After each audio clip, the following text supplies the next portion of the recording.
Je voudrais commencer par féliciter les initiateurs de cette activité, M. Aïdara et ses collaborateurs.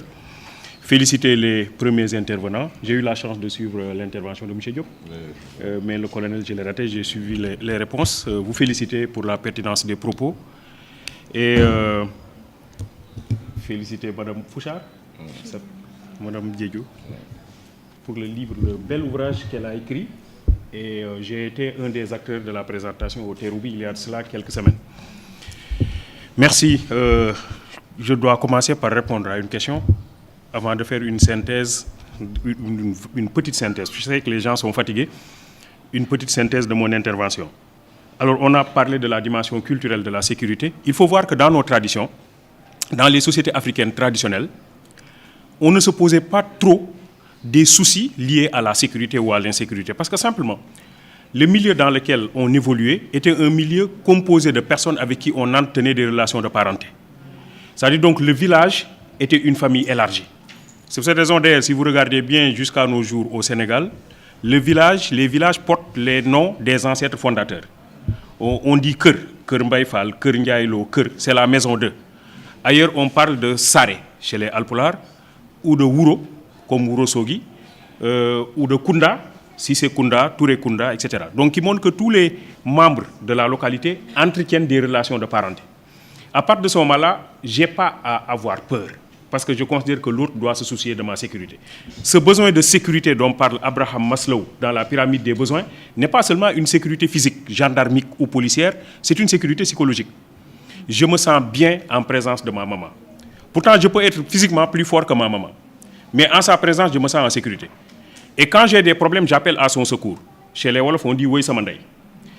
En fait, moi, j'ai plus de force que ma maman, mais ma maman inspire sécurité. C'est pourquoi, en fait, quelqu'un comme Milan Kundera, dans un ouvrage qui est intitulé « L'insoutenable légèreté de l'être », considère que l'amour n'est pas le fait de partager un lit, mais le fait de partager un sommeil. Je peux partager un lit avec plusieurs personnes, mais quand j'ai pas confiance en une personne, je ne peux pas partager un sommeil dans un même lit. Donc l'amour, c'est le partage du sommeil. Voilà qui fait que dans nos traditions, la sécurité se présentait comme ça, on avait confiance en l'autre. Et vous voyez, il n'y avait même pas de cloison entre les maisons. Des fois, il n'y avait même pas de porte. On était sûr qu'on était en bonne sécurité. Je me suis rendu dans le Boulouf, dans le Bignona, et c'était une activité, une cérémonie. J'ai oublié mon portable quelque part, et on devait se déplacer vers les îles de Carabane. Et j'ai dit que je devais rebrousser chemin pour prendre mon portable. On m'a dit, le portable peut rester là-bas pendant 10 ans, personne ne va le prendre. Parce que ce besoin de sécurité dont parle Abraham Maslow dans la pyramide des besoins n'est pas seulement une sécurité physique, gendarmique ou policière, c'est une sécurité psychologique. Je me sens bien en présence de ma maman. Pourtant, je peux être physiquement plus fort que ma maman. Mais en sa présence, je me sens en sécurité. Et quand j'ai des problèmes, j'appelle à son secours. Chez les Wolof, on dit « Oui, Samandai ». En fait, moi, j'ai plus de force que ma maman, mais ma maman inspire sécurité. C'est pourquoi, en fait, quelqu'un comme Milan Kundera, dans un ouvrage qui est intitulé « L'insoutenable légèreté de l'être », considère que l'amour n'est pas le fait de partager un lit, mais le fait de partager un sommeil. Je peux partager un lit avec plusieurs personnes, mais quand j'ai pas confiance en une personne, je ne peux pas partager un sommeil dans un même lit. Donc l'amour, c'est le partage du sommeil. Voilà qui fait que dans nos traditions, la sécurité se présentait comme ça, on avait confiance en l'autre. Et vous voyez, il n'y avait même pas de cloison entre les maisons. Des fois, il n'y avait même pas de porte. On était sûr qu'on était en bonne sécurité. Je me suis rendu dans le Boulouf, dans le Bignona, et c'était une activité, une cérémonie. J'ai oublié mon portable quelque part, et on devait se déplacer vers les îles de Carabane. Et j'ai dit que je devais rebrousser chemin pour prendre mon portable. On m'a dit, le portable peut rester là-bas pendant 10 ans, personne ne va le prendre. Parce que chez nous, ça se passe comme ça. On ne prend pas le bien d'autrui. Une fois que vous êtes dans la communauté et que vous êtes intégré dans la communauté, vous bénéficiez des mêmes privilèges que les autres. Maintenant, je parle d'entrepreneuriat. Commencez un peu peut-être à détendre parce qu'il y a des gens qui commencent à dormir. Et comme c'est le colonel qui vient de terminer, monsieur le colonel, un général devait rendre visite à des soldats. Et le général ne parle que français, tandis que les soldats ne parlent que wolof. À la veille de la visite du général, les caporaux ont réuni tous les soldats et leur ont dit que le grand chef, il vient demain. Et d'habitude, quand ils passent rendre visite aux nouvelles recrues, il leur pose 3 questions. La première question, c'est quel âge vous avez? La deuxième question, c'est depuis quand vous êtes là? Et la troisième question, c'est est-ce que vous vous plaisez bien ici? Il pose ces questions en français. Mais vous ne pouvez pas parler français, vous ne parlez que wolof. On vous donne les réponses en français, vous les gardez par cœur et dans l'ordre. Donc, première question, quel âge vous avez? Vous répondrez tous, 19 ans, mon général. Deuxième question, depuis quand vous êtes là? Vous répondrez tous, 3 mois, mon général. Troisième question, est-ce que vous vous plaisez bien ici? Vous répondrez tous, bien sûr, mon général. Donc, ce que vous devez garder par cœur et dans l'ordre, c'est 19 ans, mon général, 3 mois, mon général, bien sûr, mon général. Alors, le général arrive le lendemain et inverse l'ordre des questions. Alors, au lieu de commencer par quel âge vous avez, il commence par depuis quand vous êtes là? 19 ans, mon général. Quel âge vous avez? 3 mois, mon général. Mais alors, vous vous moquez de moi? Bien sûr, mon général. Bon, c'est détendu. Maintenant, je peux présenter mon terrain. Alors, on... On remercie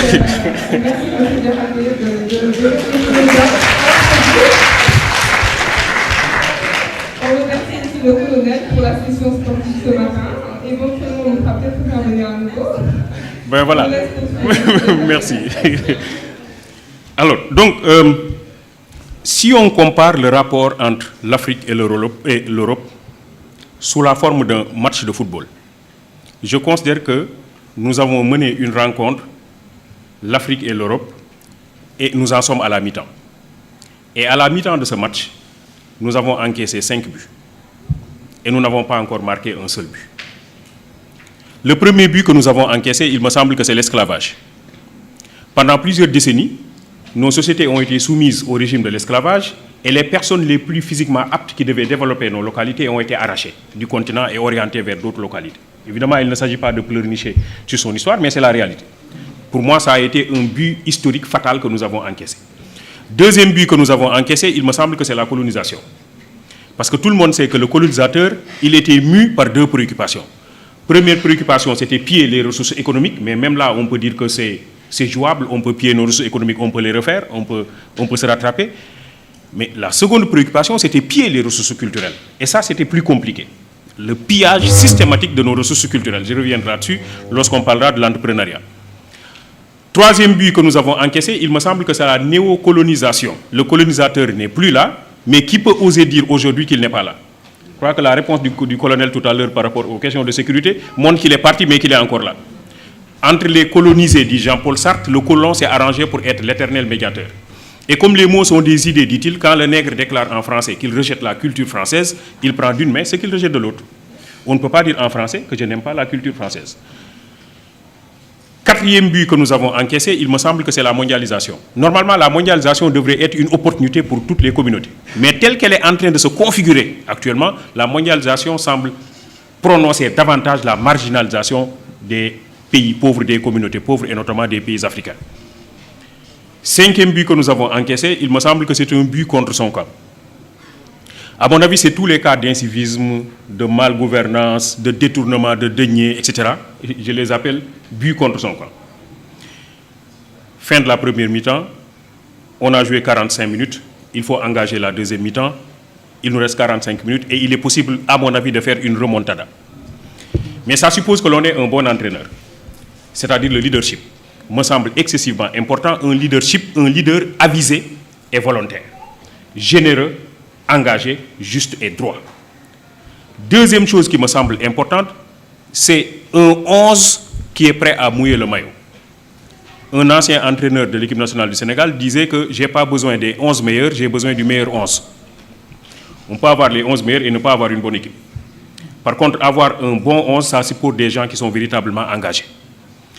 Et c'est à ce niveau-là précisément que je considère que quand on parle d'entrepreneuriat, il faut de l'engagement, il faut de l'opiniâtreté, il faut de l'entêtement à la limite. Troisième chose qui me semble importante, c'est être soi-même. C'est-à-dire qu'il faut que nous nous disions que nous avons un passif historique et qu'il va falloir, si vous voulez, lutter contre ce passif historique, ça suppose que nous soyons fiers de nous. En réalité, pour moi, l'entrepreneuriat aussi commence par la connectivité à soi-même. Cette connexion à soi. Et un des problèmes que nous avons, c'est que nous nous ignorons nous-mêmes. Nous ignorons les innombrables opportunités qui sommeillent dans nos localités, parce que nous ne sommes pas connectés à ces localités. Dans les années 80, Abdou Diouf, qui était président de la République du Sénégal, avait mis en place la DIR. C'était la délégation à l'insertion, à la réinsertion et à l'emploi. Tout le monde se rappelle, bon, certains se rappellent de l'opération maîtrisard chômeur. Donc l'idée, c'était de prendre pour lui les maîtrisards en économie, qui étaient à l'université Cheikh Anta Diop. En son temps, c'était l'université de Dakar. On les regroupe en GIE et on les insère dans le tissu de production. Et lui pensait que si on le fait, on va rapidement accélérer la cadence en termes de développement économique. On a pris ces étudiants, on les a regroupés en GIE, tous des maîtrisards en économie. On leur a donné des véhicules pour le transport en commun, des terres pour développer la riziculture, notamment dans le delta, des boulangeries. Au bout de 2 ans d'exercice, pratiquement tous ces étudiants avaient fait déposer bilan, ils avaient échoué. Pendant la même période et dans les mêmes secteurs d'activité, des Sénégalais qui n'ont pas été à l'école française faisaient des miracles dans ces domaines, dans ces secteurs. C'était Lobat Fall dans le domaine du transport, Ndiaga Ndiaye dans le domaine du transport, Abdou Karim Fall dans le domaine du transport. C'était des gens comme Bokar Samba Dièye dans l'importation du riz et la distribution, etc. On pourrait multiplier les exemples. Et aujourd'hui, je crois qu'un des exemples que nous avons, c'est l'exemple de Mboup, je ne sais pas comment elle s'appelle, le monsieur de CCBM, Serigne Mboup. Alors, la blague, c'est quoi? C'est que quelqu'un est allé chercher un emploi dans une grosse structure. Il voulait être gardien, parce que lui n'est pas allé à l'école. Il voulait être gardien dans cette structure.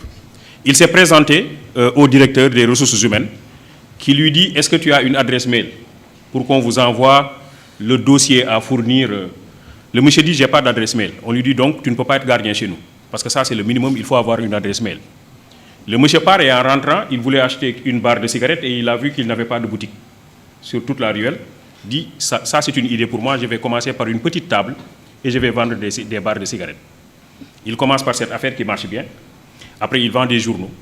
Après, des crédits téléphoniques. Après, il installe une boutique. Et après, il a un grand domaine commercial. Et un master en comptabilité est venu le voir pour être recruté dans son entreprise. Alors, et le monsieur lui dit, moi, je suis titulaire d'un master en comptabilité, je veux être recruté dans ton entreprise. Je veux que tu me donnes ton adresse mail. Et comme ça, une fois à la maison, je t'envoie tout mon dossier dans ton adresse mail, dans ta boîte mail. Et le monsieur lui dit, je n'ai pas d'adresse mail. Il dit, toi, tu n'as pas d'adresse mail et tu es propriétaire de ce grand domaine commercial. Si tu avais une adresse mail, tu serais le plus grand opérateur économique du monde. Il lui dit, si j'avais une adresse mail, je serais gardien. En réalité, ce que je vous dis, c'est que c'est ça aussi l'entrepreneuriat. L'idée, c'est quoi? L'idée, c'est se connecter à soi. Et pour pouvoir interroger les multiples opportunités qui existent dans la localité, dans l'environnement. Nous avons un système de formation qui nous déconnecte de notre environnement et qui nous déconnecte de nous-mêmes. Parce que justement, l'école que nous avons héritée de la colonisation développe des curricula qui ne nous réconcilient pas toujours avec nous-mêmes. Et qui, pire, développe un complexe d'infériorité par rapport à l'autre. M. Diop parlait tantôt du benchmarking pour aller chercher chez les autres des choses qu'ils font et qui ne sont pas toujours adaptées à nos propres problèmes. En réalité, c'est cela aussi, c'est ce complexe d'infériorité. Les autres font, il faut que nous fassions exactement la même chose. Nous avons développé ce complexe par rapport aux autres et il est clair qu'aujourd'hui, nous avons dans nos écoles de formation des gens qui sortent et qui ont une innombrable opportunité devant eux, mais qui considèrent que ce n'est pas cela. C'est le bureau. Je dois être recruté, je dois être, etc., etc. Donc ça fait qu'il y a un modèle qui a été mis en place par le colonisateur, par l'occidental, et nous avons continué à surfer sur ce modèle-là qui n'est pas, il me semble, un modèle qui est un modèle productif. La quatrième chose qui me semble importante, c'est les deux cultes. Moi, ce que j'appelle le culte de la quête du savoir et le culte du travail. C'est des éléments importants. Le culte de la quête du savoir. Se dire toujours que je dois avoir une nouvelle chose à apprendre. M. Diop disait tout à l'heure qu'en matière de sécurité, on ne peut jamais dire que le problème est réglé de façon définitive. Et qu'il faut toujours s'inscrire dans une dynamique processuelle. Se dire que c'est un processus, ce n'est jamais terminé. De la même manière aussi, en termes de quête du savoir, on a toujours des choses à apprendre, on a toujours des choses à saisir. Et cela est important quand on veut se lancer dans le domaine de l'entrepreneuriat. On doit toujours avoir des informations, des données, on doit toujours être à la quête du savoir. un élément qui me semble important. Un autre élément qui me semble important, il faut le dire aussi entre nous, c'est le culte du travail. En réalité, c'est ça aussi le problème. Est-ce que nous travaillons suffisamment? Dire si je veux installer une entreprise, si je veux que cette entreprise fonctionne, que cette entreprise donne des résultats, mais il faut que je considère que le travail constitue à la limite une vertu. Ce n'est pas seulement un gagne-pain. Il y a une dimension spirituelle du travail. L'exemple que je donne le plus souvent, c'est la Bible, hein, notamment la Genèse. Je ne sais pas s'il y a des chrétiens ici. Je veux dire de bons chrétiens. Dans la Bible, et notamment dans la Genèse, Adam et Ève, ils étaient dans un jardin. Et Dieu leur avait interdit de toucher à un fruit, qui est le fruit de la connaissance. Un jour, le serpent est allé dire à Ève que si vous mangez le fruit, vous devenez aussi ou plus intelligente que Dieu. Ève mange et devient effectivement intelligente. Elle va voir son mari Adam et lui dit, j'ai mangé le fruit et je suis devenu intelligent, tu dois faire comme moi. Adam mange et devient effectivement intelligent. Dieu les appelle tous les deux. Il a dit à Adam et à Ève, venez vers moi, j'ai besoin de vous. Ils disent à Dieu, attendez un instant, nous sommes nus. Dieu leur dit, comment vous avez fait pour savoir que vous êtes nus? Parce que jusque-là, vous l'étiez, mais vous ne le savez pas. C'est que vous avez mangé le fruit de la connaissance que je vous avais interdit de toucher. Et alors Ève dit, c'est le serpent qui m'a poussé à manger. Adam dit, c'est la femme que tu as mise à côté de moi qui m'a poussé à manger. Dieu les sanctionne tous les trois. Il dit au serpent, tu seras l'animal le plus maudit des animaux de la terre, tu marcheras à plat ventre et tu mangeras de la poussière, je créerai inimitié entre toi et les autres animaux de la forêt et les hommes te blesseront la tête par le talon. Dieu dit à Ève, puisque toi tu as poussé ton mari à manger le fruit, désormais tes désirs porteront sur ton mari, mais il te dominera et tu enfanteras dans la souffrance. Et Dieu dit à Adam, puisque toi tu as écouté la voix de ta femme et non ma voix, désormais c'est à la sueur de ton front, donc le travail, que tu assureras ta nourriture tous les jours de ta vie, jusqu'à ce que tu retournes à la poussière d'où tu fus pris, parce que tu n'es que poussière, et tu retourneras à la poussière.